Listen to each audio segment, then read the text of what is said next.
You are watching VM Khalilur Rahman. Assalamu alaikum. What is happening in Gaza? Surprising. The world is keeping quiet. The so-called superpowers are silent. I am reading a report from a right source. Please listen to it.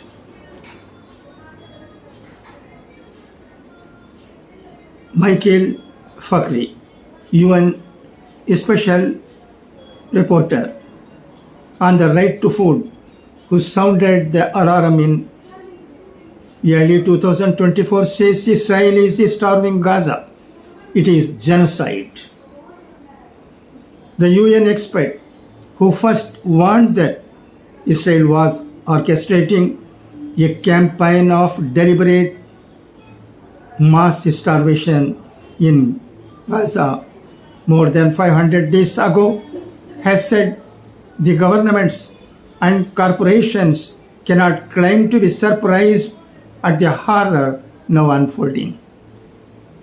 Israel has built the most efficient starvation machine you can imagine. So while it is always shocking to see people being starved, no one should act surprised. All the information has been out in the open since early 2024. Michael Fakhri, the UN Special Rapporteur on the right to food, told The Guardian, Israel is starving Gaza. It is genocide. It is a crime against humanity. It is a war crime. I have been repeating it and repeating it and repeating it. I feel like Cassandra, said Fakhri, referring to the Greek mythological figure whose warnings and predictions were ignored. On 9 October 2023, 2 days after the deadly Hamas attack, Israel's then Defense Minister Yoav Gallant declared a complete siege of Gaza and said he would halt the supply of electricity, food, water, and fuel. By December 2023, Gazans accounted for 80% of the people in the world experiencing catastrophic hunger, according to UN and international aid agency figures.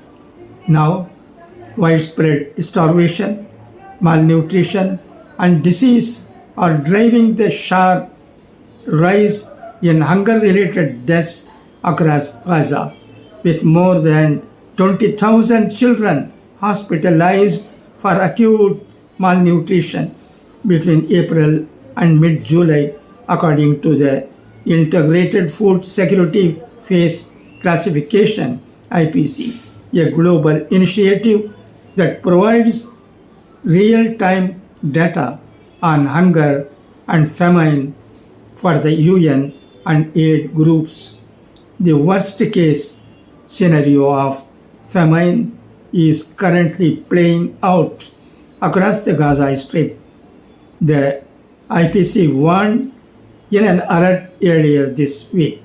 Fakhri was among the first to warn about the impending famine and the need for urgent action to stop Israel from starving 2 million people in Gaza. In an interview with The Guardian published on 28 February 2024, Fakhri said, "We have never seen a civilian population made to go so hungry, so quickly, and so completely. That is the consensus among starvation experts.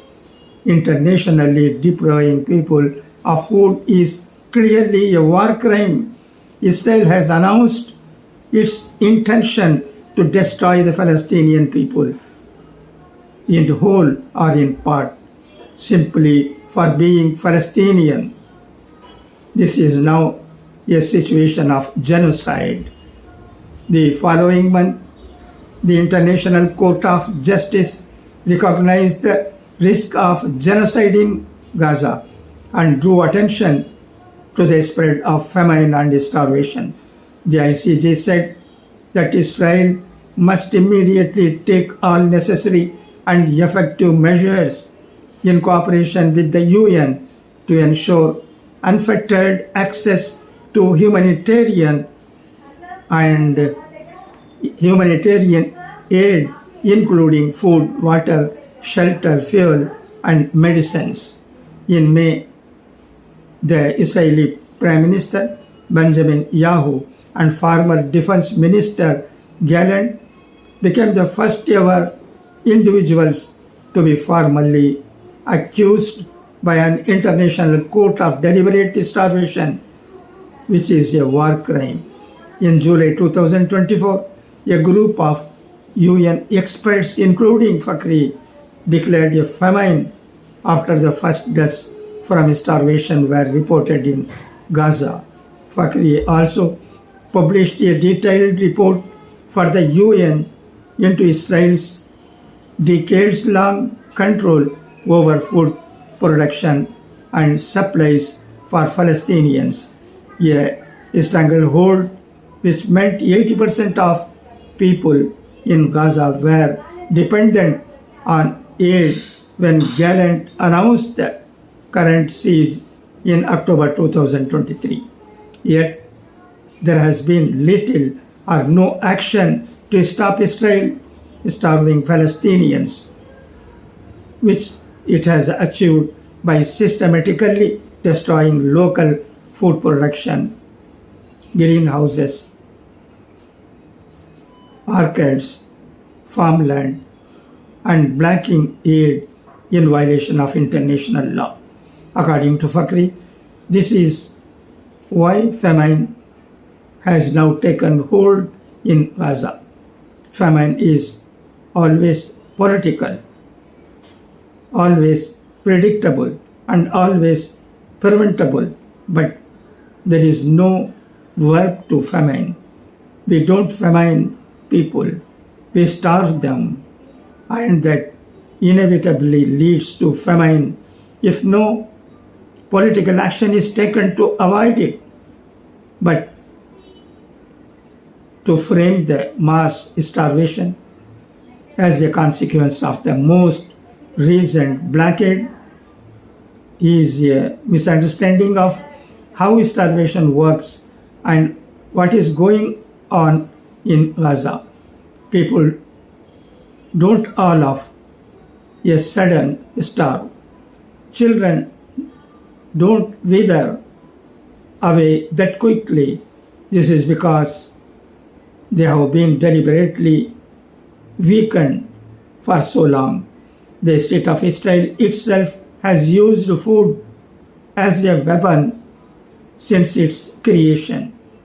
It can and does loosen and tighten its starvation machine in response to pressure. It has been fine-tuning this for 25 years. Despite stark images of skeletal Palestinians, the Israeli government and some of its allies have continued to insist that the hunger is the result of logistical problems, not a state policy. Last week, Netanyahu said there is no policy of starvation in Gaza. There is no starvation in Gaza. UNICEF is among multiple aid agencies to confirm that malnutrition and starvation have escalated since early March 2025, when Israel unilaterally violated a ceasefire agreed after Donald Trump returned to the White House. Israel reinstated a total blockade after following some aid trucks in during the ceasefire. The UN agencies and charities on the ground said it was never enough to fully meet the needs of the starved, sick, and weakened population. There was a humanitarian foundation, GHF, an opaque logistics group backed by Israel, and the Trump administration began operations in May with armed security provided by private contractors and the Israeli military.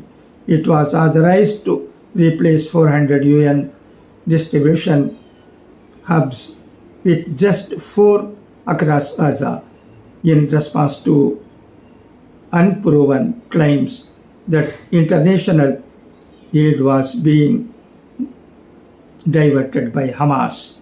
The UN and hundreds of aid groups condemned the move as a weaponization of aid that violated long established humanitarian norms.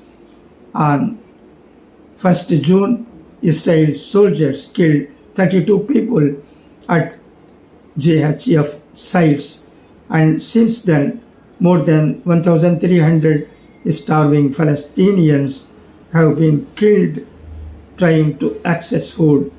Israel has long sought to discredit and weaken the UN and other international mechanisms, including the courts, which it sees as hostile to its ongoing de facto annexation of Palestinian territories, accusing them of anti-Semitism. This is using aid not for humanitarian purposes, but to control populations, to move them, to humiliate and weaken people as part of their military tactics. The GHF is also threatening because it might be the new militarized dystopia and aid of the future, Fakhri said. In a statement, GHF rejected the reports of Palestinian deaths as false and exaggerated statistics and accused the UN of not doing enough. If the UN and other groups would collaborate with us, we could end the starvation, desperation, and violent incidents almost overnight.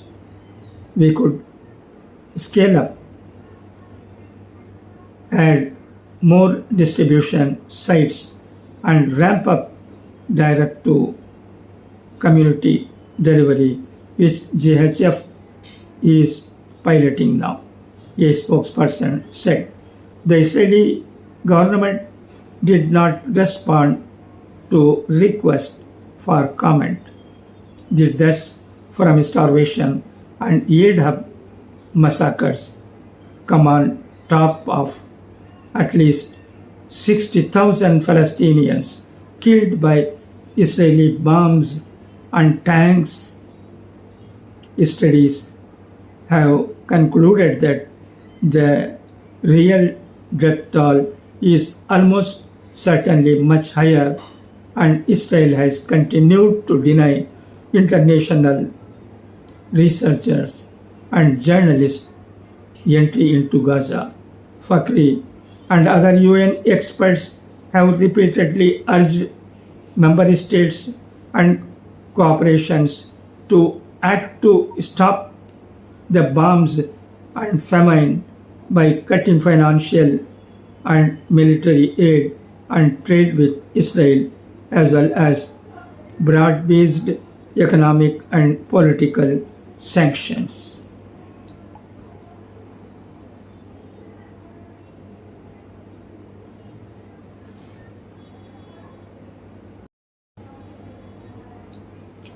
I see strong political language, more condemnation, more plans proposed, but despite the change in rhetoric, we are still in the face of inaction. The politicians and corporations have no excuse.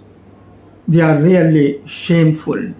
The fact that millions of people are mobilizing in growing numbers shows that everyone in the world understands how many different countries, corporations, and individuals are culpable. Fakri argues that in light of the US persistent vetoing of ceasefire resolutions at the UN Security Council, it is incumbent on the UN General Assembly to call for peacekeepers to accompany humanitarian convoys into Gaza. They have the majority of votes, and most importantly, millions of people are demanding this.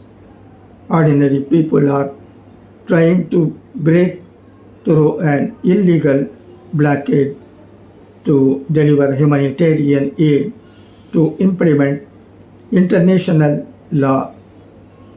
Their governments are failing to do. Why else do we have peacekeepers if not to end genocide and prevent starvation? Thank you for your listening. हम सोच सकते हैं कि फ़लस्तीन में क्या हो रहा है, गज़ा में किस तरह इसराइल की तरफ से जुल्म हो रहा है। ये दुनिया खामोश तमाशाई बनकर देख रही है। सुपर पावर्स कहलाने वाले न जाने क्या कर रहे हैं, मामला क्या है समझ में नहीं आता है। ह्यूमैनिटी को क्या हो गया है? क्या इंसानियत ख़त्म हो गई है? क्या इंसानों की कोई कदर कीमत नहीं है? बहुत ही अफसोस की बात है। इसका हल कैसे निकलेगा? हम हिंदुस्तानी हैं, हम यही चाहते हैं कि किसी मुल्क में किसी पर जुल्म ना हो।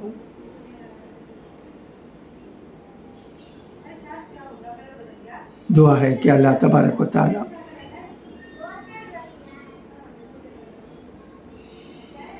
दुनिया से जुल्म को ख़त्म करे।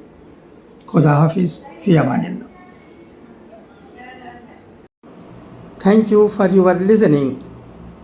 If you like this video, please subscribe. Thank you.